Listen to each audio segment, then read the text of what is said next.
Ban xua. Sàn sàn chỉ con mà con chỉ lái chính hay hành xua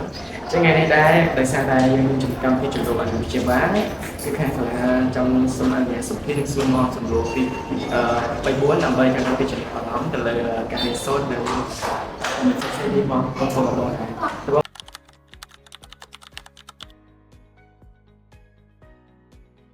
Bàជំរាបសួរបាទលោកគ្រូទាំងអស់គ្នាខ្ញុំឈ្មោះ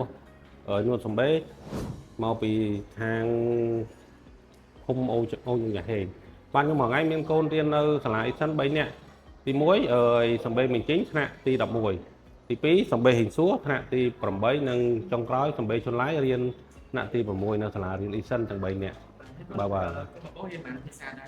បាទកូនខ្ញុំរៀន3ភាសាមានខ្មែរចិននិងអង់គ្លេស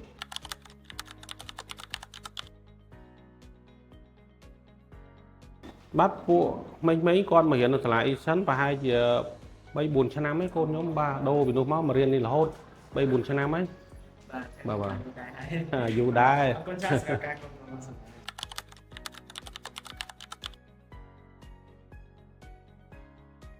បាទសម្រាប់ខ្ញុំផ្ទាល់និងក្រុមគ្រួសារគឺមានកត្តាច្រើនដូចជា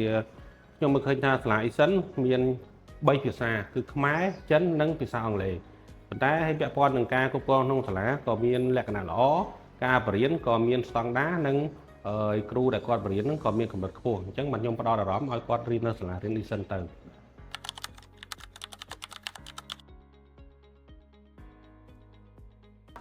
សម្រាប់ខ្លួនខ្ញុំផ្ទាល់សង្កេតឃើញថាពួកគាត់រីកចម្រើនច្រើនទាំងភាសា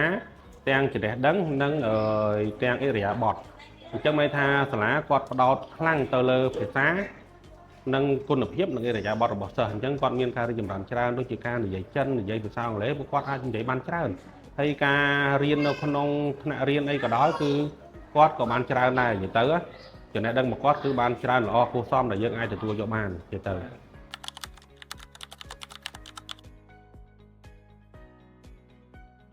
សម្រាប់ខ្ញុំផ្ទាល់ខ្ញុំគិតថាល្អការមានកម្មវិធីជំនួបអាណាព្យាបាលសិស្សគឺអាចឲ្យអាណាព្យាបាលមានតំណែងតំណងជាមួយសាលាអាណាព្យាបាលអាចមានតំណែងតំណងជាមួយសិស្សហើយនិងគ្រូមានតំណែងតំណងជាមួយនឹងសិស្សហើយមួយទៀតអាចឲ្យយើងដឹងពីការសិក្សារបស់សិស្សនៅក្នុងសាលាទាំងអស់ដើម្បីឲ្យយើងជួយសហការទាំងអស់គ្នាជួយរៀបចំដើម្បីឲ្យកូនរបស់យើងមានការទទួលខុសត្រូវខ្ពស់និងសាលាគាត់មានការរៀបចំសម្រាប់ក្នុងសាលាដើម្បីជួយអប់រំបន្ថែមនៅចំណុចខ្វះខាតដែលពួកគាត់ដែលត្រូវមានចំណុចដែលខ្វះខាតដែលយើងមិនអាចទទួលយកបានអញ្ចឹងណាប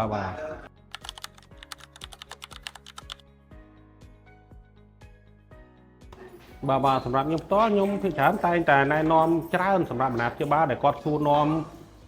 ខ្ញុំពីបញ្ហាកូនរៀននិងពីបញ្ហាសាលាខ្ញុំក៏បានណែនាំឲ្យគាត់ថាបើយើងមានលទ្ធភាពអាចជូនមករៀននៅសាលាហ្នឹងក៏វាគ្រាន់ដែរព្រោះពាក់ព័ន្ធនឹងចំណេះដឹងពាក់ព័ន្ធនឹងការរៀនសូត្រពាក់ព័ន្ធនឹងវិន័យគឺវាយើងចង់និយាយថាយើងទទួលយកបានទាំងអស់អញ្ចឹងណាបាទហើយបើបងថាលះបងខ្លាចឆ្ងាយទាំងមកប៉ាទាំងកូនគឺសហការគ្នាមើលបើកណ្ដាលយើងសហការគ្នាជួយនេះគឺចំណាត់ដល់គ្នាហើយអង់គ្លេសនិយាយvớiគ្រូតែបានសម្រាប់10យកវិទ្យាតែអាចបកស្រាយវិញបានអីពួកគាត់និយាយរួមទៅគាត់ចេះច្រើនរយៈពេលប្រហែលឆ្នាំចុងក្រោយដែលគាត់មករៀននេះគឺល្អច្រើនបកតើទៅវិញណាចាយើងក៏ឡងយើងអត់ខកអត់ចាគេថាមកអត់ខកឡងបាទខ្ញុំក៏សប្បាយចិត្តដែរពេលដែលឃើញអ្នកមានចំណាស់គណៈបានក៏សប្បាយចិត្តជាគ្នា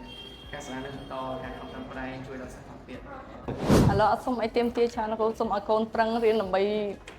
និយាយទៅពួកខ្ញុំហត់នឿយប៉ុណ្ណាក៏ដោយប៉ុន្តែឲ្យកូនជួយប្រឹងរៀនដើម្បីឲ្យណាគាត់ខ្លួនឯងទាំងអស់គ្នាចាពួកខ្ញុំក៏មានមោទនភាពតាមនឹងដូចគ្នាលោកគ្រូចាបំណងប្រាថ្នាមានតែប៉ុណ្្នឹងឯងចង់ឲ្យកូនព្យាយាមសិក្សាដោយខ្លួនឯងទៅពួកអីមានអីដល់ជាចំណេះឯងលោកគ្រូមានអីជាចំណេះដឹងឯងចាដែលជាស្ពានទៅមុខណាចាអរគុណចាសួរមានទីពេចអរគុណប៉ាមកអ្នកដល់មកយើងជួយប៉ានៅបងដូចគ្នាអរគុណប៉ាមកបាយចាំអរគុណប៉ាមកអូខេកូនចុះចំណាយមានទីពេចចង់និយាយទៅការប៉ាមកអរគុណប៉ាមកអីអត់ចាអរគុណប៉ាមកដែរអរគុណមកចំពោះអរគុណនេះចំណេះហើយអាចបានយ៉ាងទឹកបាននេះខំប្រហែលប្រការជាងឆ្នាំមុនហើយចម្រើនទាំងសមត្ថភាពទាំងអីយ៉ាងគាត់ហើយតែប៉ាសម្រាប់ចិត្តអាចសន្យាបានអត់ បានអរគុណ សញ្ញាបានទេបាទ អរគុណតាចា អរគុណច្រើន ចាអរគុណ ខ្ញុំភ្លេចអំភើមែនទេខ្ញុំមិនបាន